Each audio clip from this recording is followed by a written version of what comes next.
Bill Allen World, Taking 20. Channel crossover.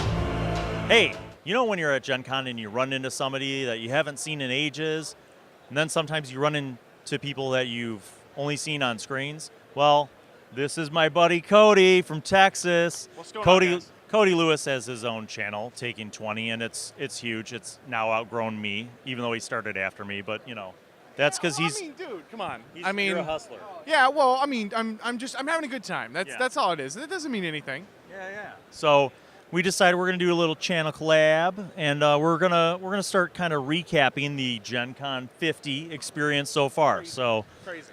Cody, we both got in same day. Let's talk yesterday, actually. Let's Okay. go back in time, talk about Thursday. So Okay. you get to Gen Con, and of course, parking was easy. No.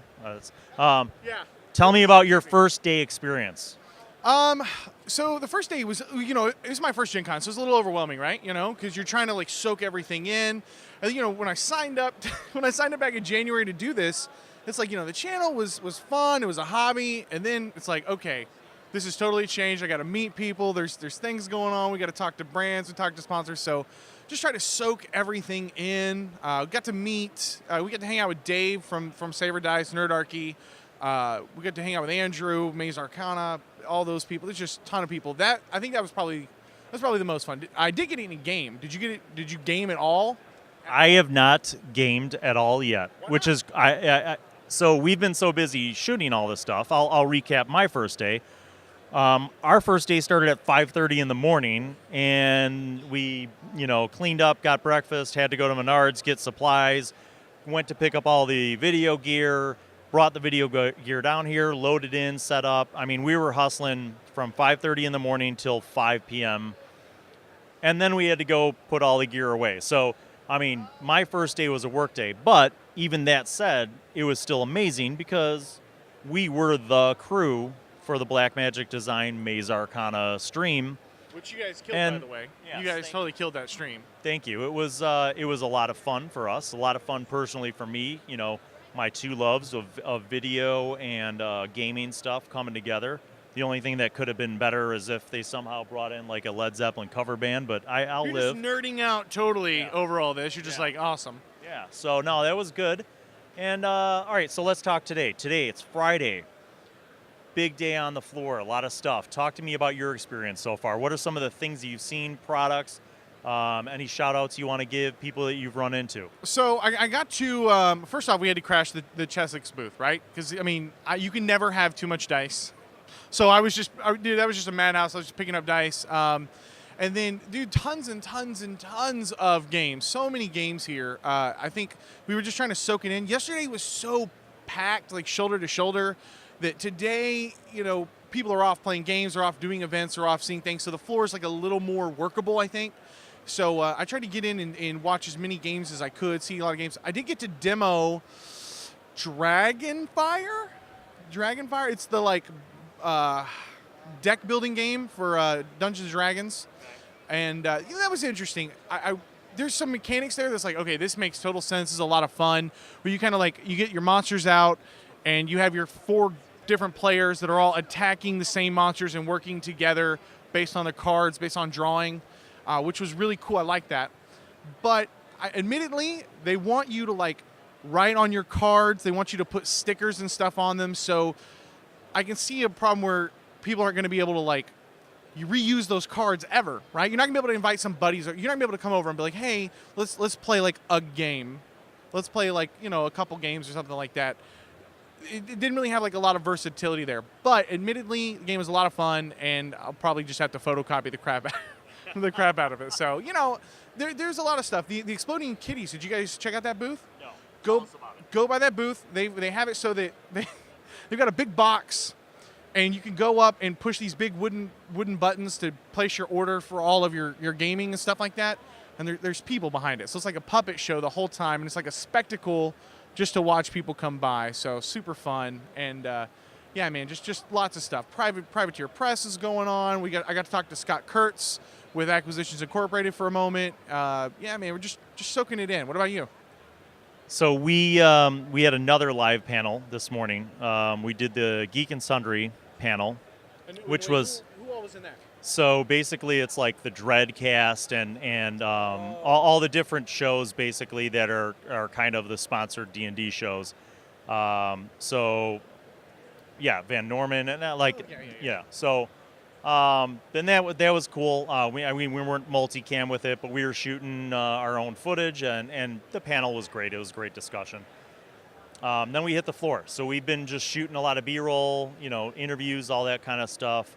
As far as things that I personally have enjoyed, having just gotten here, I was happy when I walked in and I saw Dwarven Forge because I'm a big terrain fan, and their display is like killer. Yeah. Like, you got to see. If you're at Gen Con, by the way, go check out Dwarven Forge stuff, because just to have it all there was just like, so awesome. Yeah. I've seen other people's videos and pictures and stuff from their stuff online, and from there's footage of when he was doing the city builder system in his documentary, The Dwarvenaut, but to just walk up and see it there was so awesome. And there's so many other companies. We're just, it's overwhelming almost. It is overwhelming. That's my feeling. This is my first time at Gen Con, and I'm feeling like a little overwhelmed. I got to kind of digest what we're seeing here, and maybe I have a pretty low bar, so I'm here to have a good time and check everything out and meet people and all that stuff. But I wonder if for next year, do we develop a better strategy? What's our initial thing right now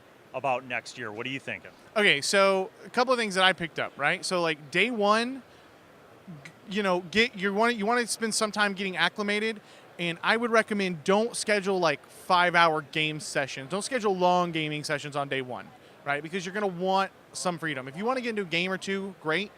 But day one is for meeting your friends, catching up everything. Today, if there's like a panel or an event going on, go see that. But I think next year I'm going to totally keep Friday open, because the showroom floor is finally walkable. So if you want to check out the floor, I think Friday is way better for that than Thursday, because Thursday's just like a madhouse. So I just want to leave this open. Would you book games Thursday, or how would you set up your Thursday? Afternoon. I would do it afternoon, because I don't know that you have to book games. I thought that you definitely had to book games. Okay, if there's a game you want to try out that you've never played before, like go book that. I've never played Call of Cthulhu, and so that's like a good thing to go book if you want to try that and you've never played that before. Go book that. But if you want to just play 5e, I think there's pickup games that you're going to meet your friends, you're going to hang out with some people. I think you can put a game together much easier. What's your opinion on when you're walking? I mean, all over this place, there are hotels with hallways where people are just clustered up on the floor playing games. There are people playing games every little niche, nook and cranny, right? Mm-hmm. What are your thoughts on the strategy of like booking actual game event, like legitimate events where you buy tickets or they're free, but you still have to buy tickets even if they cost $0, versus walking past a group of people you don't know, asking them if you could hop in on their game? What do you think? Do you have any opinions on that? Well, okay, so I played in a 5-hour game yesterday, and okay, it was a booked event. It was crazy because right as I sat down to play, one of my patrons sat down and cried. Like it was like there's 70,000 people, 60,000 people, and like out of all the games, there's one of my patrons there, and that was really cool. I got to meet him. So shout out to Shane, man. I appreciate the support.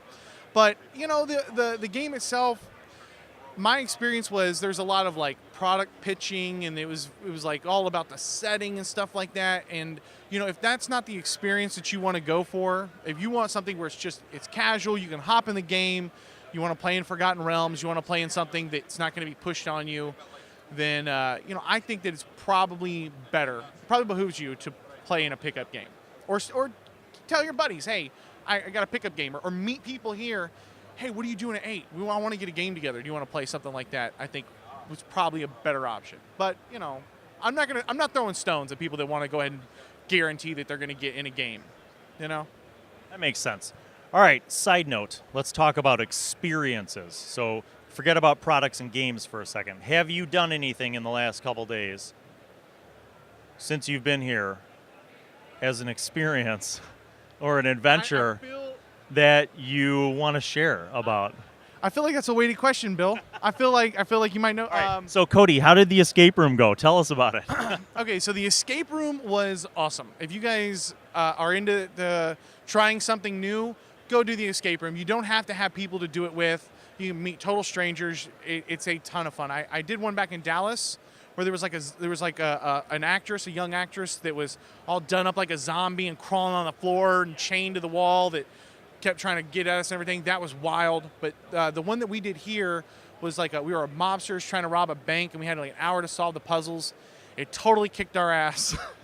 but dude, so much fun. And it's like a $20-$30 ticket, so I think it's pretty reasonable cost-wise for the experience. Definitely recommend it. Do you have anything else like that booked? For example, you've probably heard of True Dungeon. Are you planning on doing that? Is that something maybe you're going to wait for next year to do, or do you have some insider scoop that you want to share?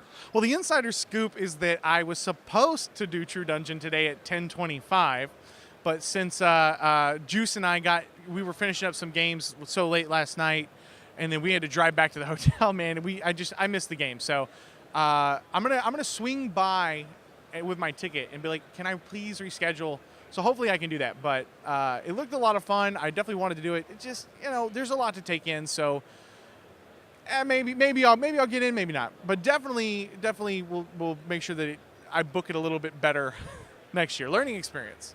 All right. Looking forward to the rest of this weekend for this year.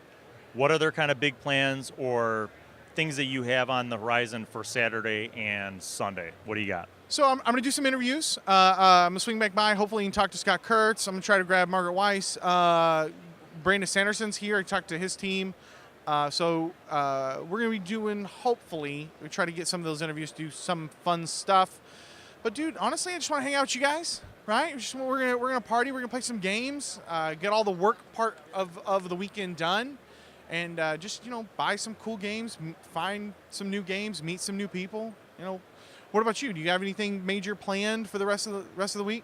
Shooting. Yeah. Doing all the video that we can, and I think it's going to be. My philosophy is I'm going to shoot a ton of stuff, and let the footage tell me what to do with it. I have some ideas about the themes of the documentary, things that I want to explore, questions that I want to ask, but really, I think it has potential for a lot of different things. So we'll see what we get. But thanks for being on the collab, brother. Yeah, man. Good to meet you in real life. And, of course, Taking 20, it's a growing YouTube channel, part of the community. So support it if you don't already. And you probably do. But good to see you, brother. And we'll have a good rest of the Gen Con for y'all. And Savor Dice, we're our weekly game on Wednesdays. Don Forgecast, Nerdarchy, WebDM, Taking 20. So you catch us there or on YouTube. We do upload the games to YouTube afterwards. So. Right. So there's that archive of the episodes. So Twitch, YouTube, find it, watch it, follow it, love it. Take care, guys.